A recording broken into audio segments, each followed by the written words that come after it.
E-commerce വെബ്സൈറ്റിൽ എങ്ങനെയാണ് useful ആവുന്നത്?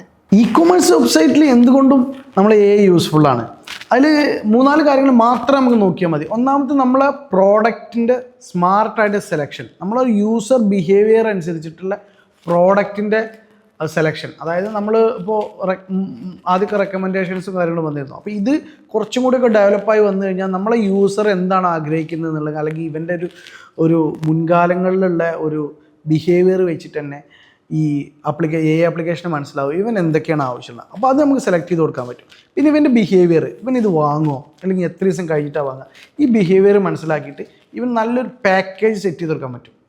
അപ്പോൾ ഇപ്പോൾ നമ്മൾ ഉദാഹരണം പറയുമ്പോൾ നമ്മൾ ഫോണൊക്കെ വാങ്ങുമ്പോൾ നമുക്കൊരു സ്ക്രീൻ ഗാർഡൊക്കെ അതിൻ്റെ കൂടെ സെല് ചെയ്യാറുണ്ട്. അപ്പോൾ അങ്ങനത്തെ രീതിയിലുള്ള നല്ല പാക്കേജസൊക്കെ ഈ കസ്റ്റമറുടെ ഇതനുസരിച്ചിട്ട് എന്താണോ കസ്റ്റമർ ഇവൻ്റെ ചിന്താഗതി അല്ലെങ്കിൽ ഇവൻ്റെ ബിഹേവിയർ ഇതനുസരിച്ചിട്ട് ചെയ്യാൻ പറ്റും. ഈ 2-3 കാര്യങ്ങൾ മെയിനായിട്ട് തന്നെ വരാൻ പറ്റും. പിന്നെ ക്വയറീസും കാര്യങ്ങളും, കസ്റ്റമർ ക്വയറീസ്, റിവ്യൂ, ഈ കാര്യങ്ങളൊക്കെ എല്ലാ സൈറ്റിലുള്ള മാതിരി ഇ-കൊമേഴ്സിൽ നമുക്ക് ഉപയോഗിക്കാൻ പറ്റും.